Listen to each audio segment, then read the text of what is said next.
Sko, það sem hluthafar landsins 30.000 spyrja sig að sem eiga náttúrulega í fyrirtækjum og ekki bara þeir sem eiga í Kauphöllinni, heldur við þetta fullt af fólki sem eru hluthafar í litlum fyrirtækjum í Íslandi.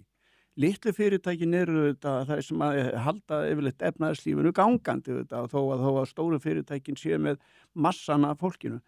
Hvað þýðir það sem að teiknast upp? Það þýðir það nákvæmlega að það verið að boða hér skattahækkanir. Kristrún er búin að boða 20 fjármagnstekjuskatt úr 22% í 25%. Það þýðir náttúrulega bara það að arðgreiðslurnar sem hluthafar eru að fá, það eru þetta það með aukin skattlagning á hluthafa almennt og sparifjáreigendur í landinu. Bæði fjárfesta og ítreka sparifjáreigendur. Það sem mér finnst vera athyglisverðast það að það hvað Viðreisn og Samfylking, hvað tónar vel þar á milli og mér finnst athyglisvert að Viðreisn skuli ekki teikna sig eða svona slíta sig meira frá Samfylkingunni. Það fer ekki á milli mála að það verður kosið ESB og þar eru þessi tveir flokkar örugglega á svipuðum nótum. Það vekur athygli mína hins vegar að þessi tveir flokkar þora ekki að setja ESB-málið eingöngu í Evrópusambandið á einhvern veginn á dagskrá í umræðu. Þeir svona alltaf því fyrtast við ef þeir eru spurður akkur eru þið ekki þá að ræða meira hvernig þið ætlið að standa því ef þið fáið umboð til þess að til dæmis að leggja þá þessar spurningar fyrir þjóðina aðild og hvernig það mun ganga fyrir sig sem að auðvitað mun verða mikið ágreiningsmál á meðan á því stendur að fara í gegnum slíka kosningu. En á móti kemur með sjálfstæðisflokk, miðflokk sem að svona hafa verið að boða það sem heitir skattalækkanir frekar, hafa boðað það og þessir flokkar hafa líka sagt heyrðu þið að auglýsa það upp núna Viðreisn og Samfylking að það þurfa að lækka vextina. En býtum við vaxtalækkunarferli eins og við lögðum mikla áherslu á núna í upphafi þáttarins, það í rauninni hafið þar sem verðbólgan líka á niðurleið.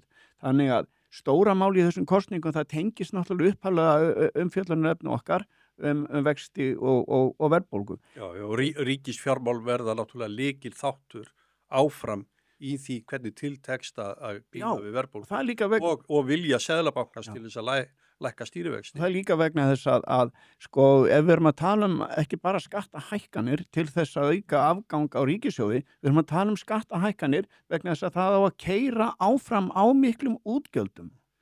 Og það mér finnst vera að teiknast upp mikill munur á sem sagt því hvort að fólk vilji fara svona að vera en hagsýna húsmóði getur við sagt, reynt að finna matarhóli hér og þar og skera niður hjá ríkinu. Í stað þess finnst mér allt í að vera bara nú að stíga á bensínið og það auka ríkisútgjöld. Þetta eru miklir frasar, þannig að hluthafar, ef álögur á fyrirtæki verða aukin, þá þýðir það að fyrirtækin munu ganga verr, þau munu setja aukin kostnað út í verðlagið sem aftur getur þýtt þá að verðbólga áfram. Það einn af fylgifiskum þess að víxlverkanir þegar skattahækkanir birtast. Það hefur þessi áhrif að það endar út í verðlaginu með einum öðrum hætti. Já, það þýðir ekki heldur að skipta á milli fyrirtækja og fólksins. Fyrirtæki ekkert annað en fólk sem að vinna og búa til eitthvað. Og ef þú herðir ólina hjá fyrirtækinu með skattahækkunum, þetta nákvæmlega eins og þau lætur fyrirtæki fara að keppa og þú setur bara bakpoka á bakið og það bara setur 50 kíló í pokan. Þetta verður allt miklu þyngra. Þannig að mér finnst valið vera athyglisvert. Mér finnst þetta einhvern veginn vera bara skattahækkanir eða skattalækkanir, aukin ríkisútgjöld eða boðað sem sagt aðhaldssemi í ríkisútgjöldum.